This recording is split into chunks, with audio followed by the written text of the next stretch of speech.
today I heard it's going to be about like the issue of aging society in Asia. And then in the afternoon, we're gonna have some self-awareness test, kind of.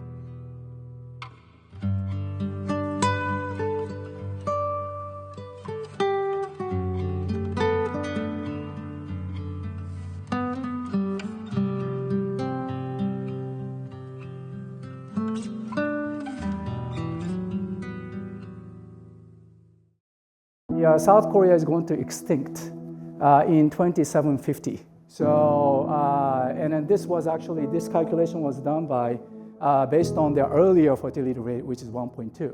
Japan is going to vanish in year 3100. So in year 2750, there is no longer South Korea. In year 3100, there is no longer Japan on the earth. So we are endangered species, everyone. Okay? People who are younger. Where are they? They're here in this room, and also they're not here yet. They're not born yet.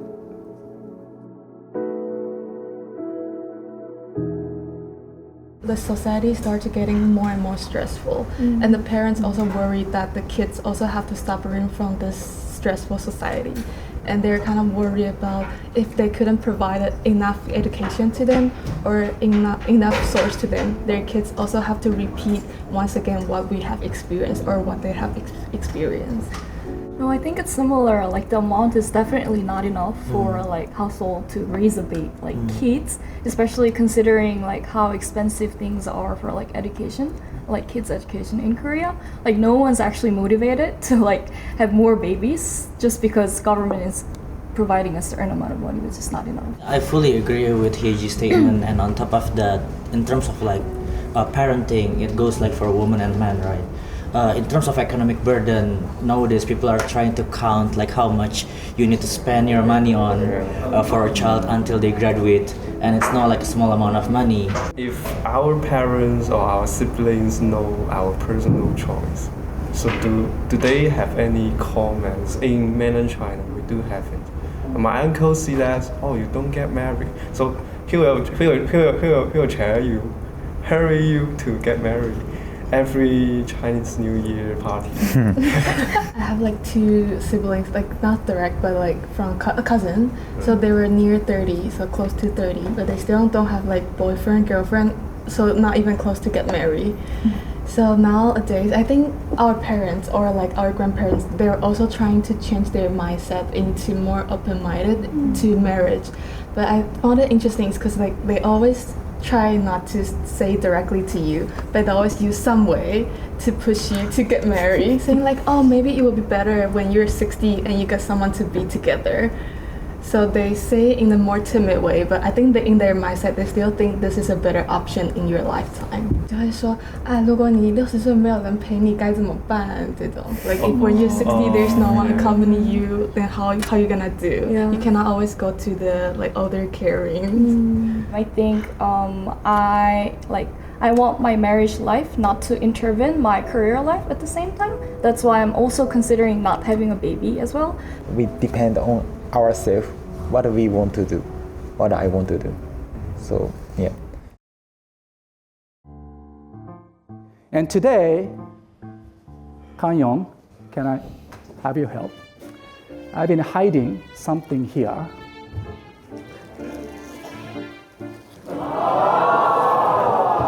We have been, thank you, maybe 20 plus different kinds of kika that maybe we can enjoy over break. I haven't tried Nihonshu. Oh, really? Yeah. 我周围的人都没有在听。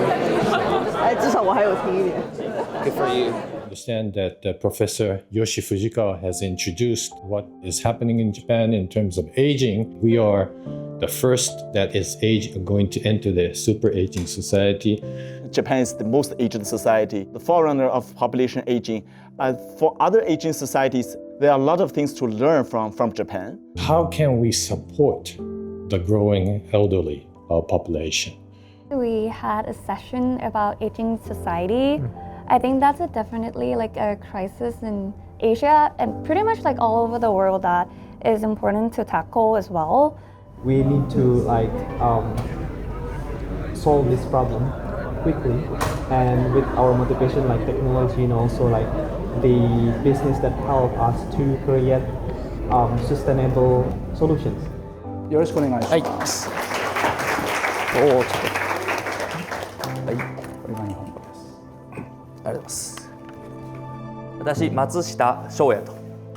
今、ExaWizardsっていうですね、日本の AI の会社の中に、CareWizっていうですね、介護業界、介護のところに特化した AI サービスをやっている事業部ございまして、そこの部長と、2つ目はそれではいた前提で僕ら週に1回サービスの機能リリースをしていて、なんで毎週リリースしますでそのリリースする内容も毎週ビズセールス CS とかと開発チームが集まってじゃあ次はこうしようかっていうロードマップを毎週チューニングするっていうのをもう毎週出す毎週チューニングする毎週出す新機能出します画面修正とかも含めてっていう速度感でやることでだんだんチューニングしていって良くなっていくっていうのをやってます。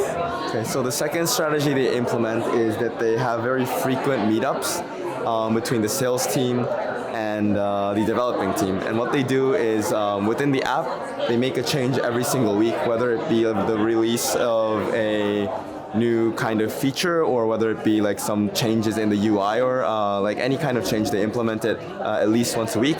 And they meet up once a week with the salespeople that like know what the customers want or like are closer to the customer, and the developing team who's actually in charge of developing the service.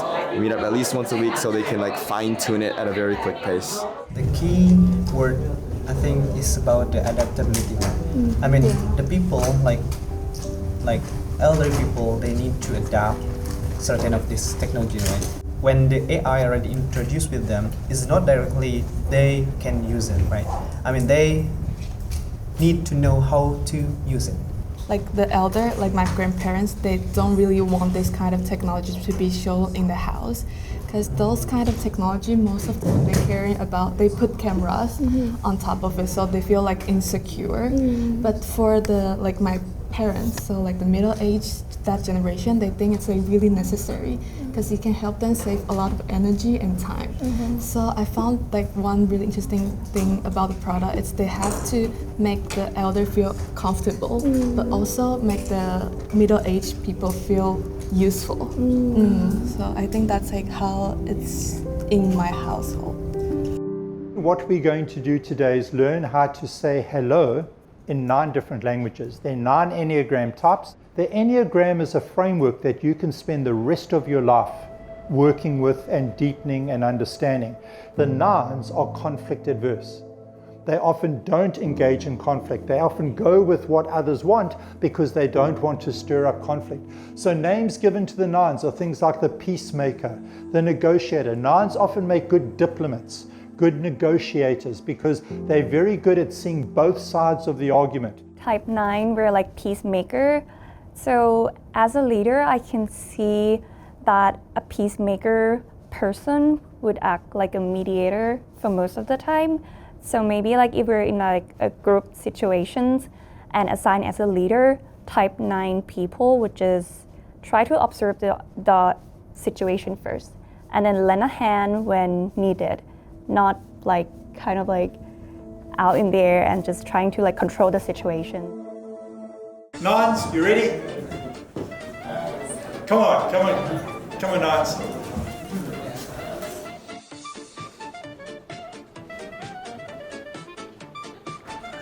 Excellent, thank you.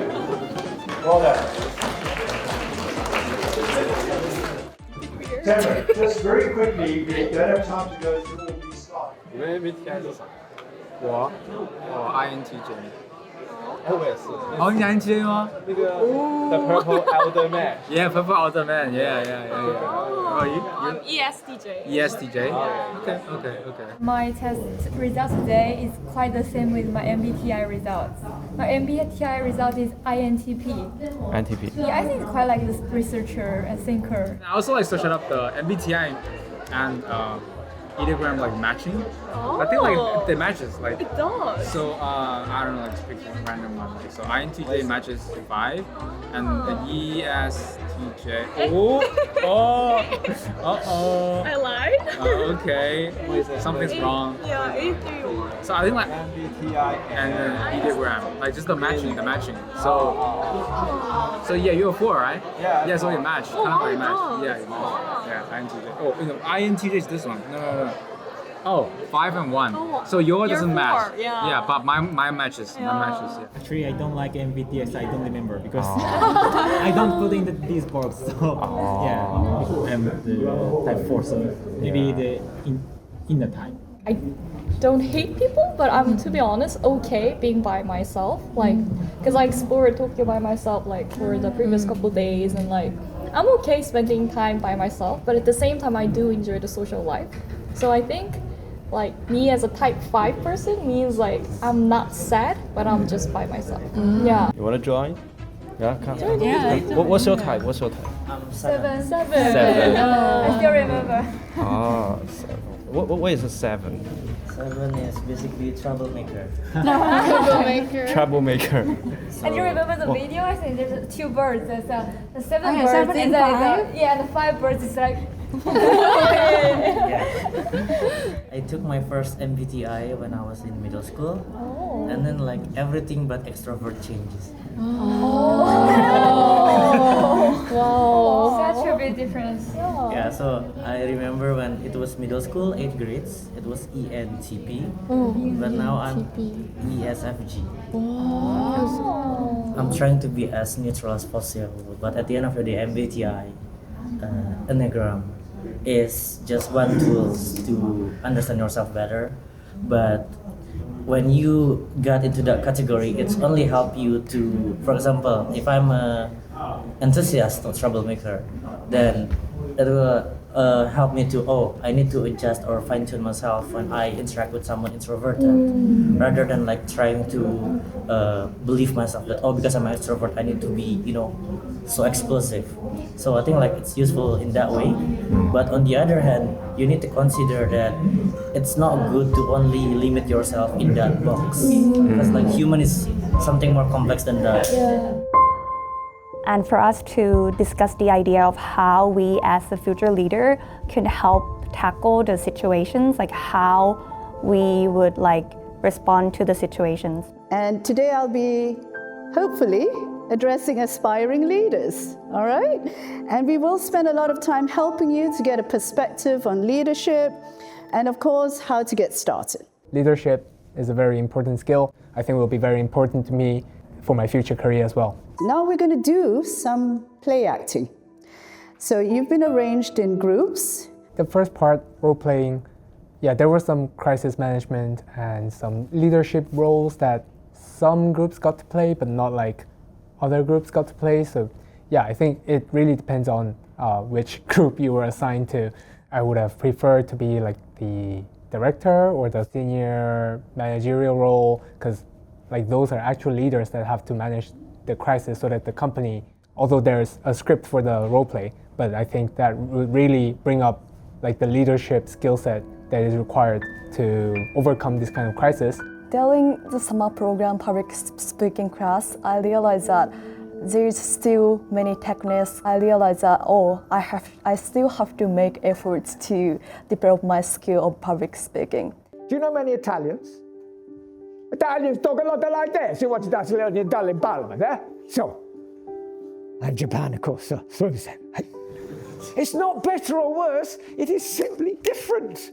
We are all different. There is not a consultant alive who knows your body language. You probably don't even know it yourself.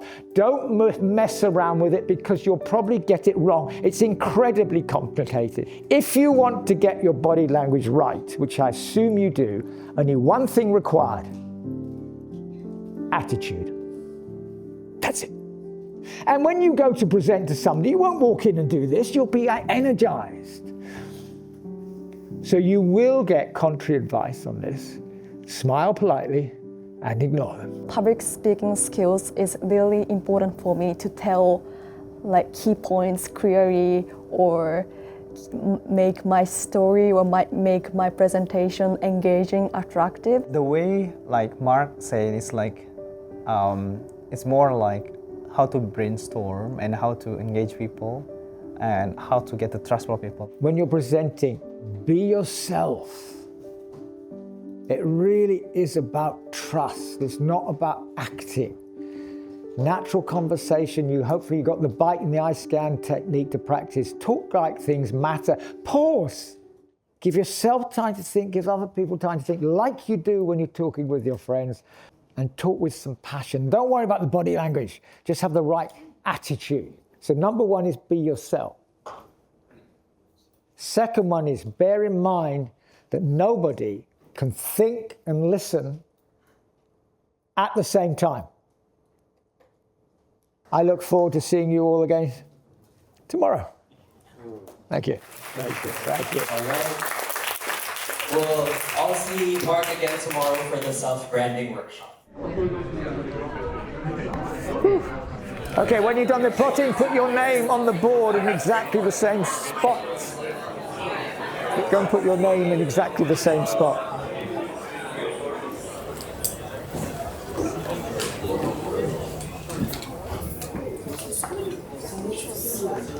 When I talk about self-branding, it's not only about how people look at our own, but it's more likely how we value ourselves.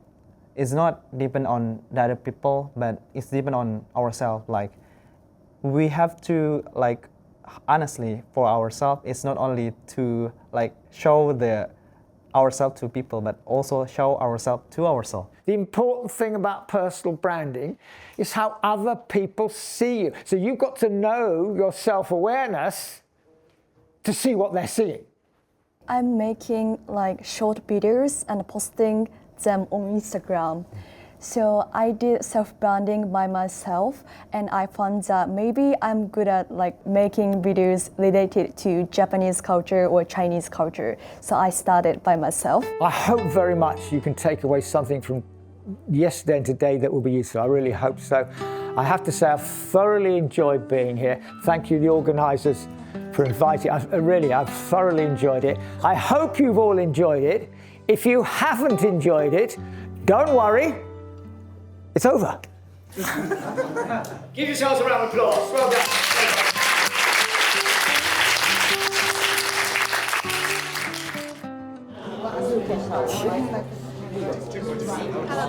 Cheers, cheers. 现在我们要去讨论了。 Okay, thanks. No. Yeah. Quickly work. Can we emergency? Yeah. Can I get? Yeah. Thank you. You should take from earlier. I was showing the camera. Oh yeah. You want some gum? Thank you.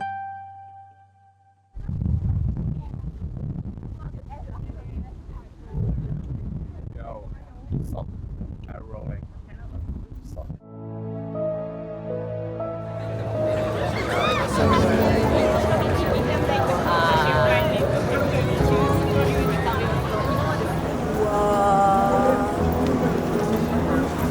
So nice.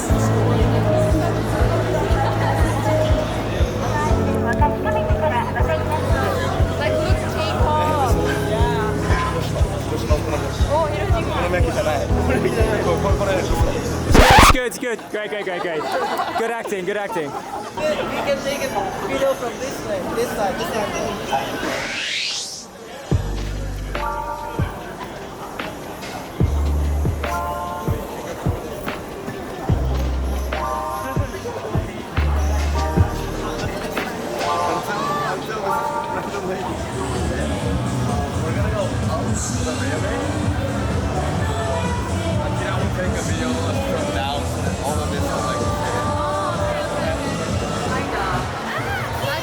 This works. Hey, this is Jen.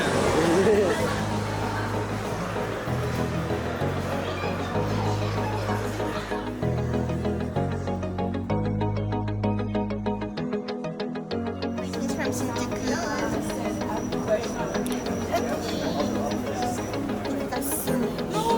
Thank you for coming. See you, Charlie.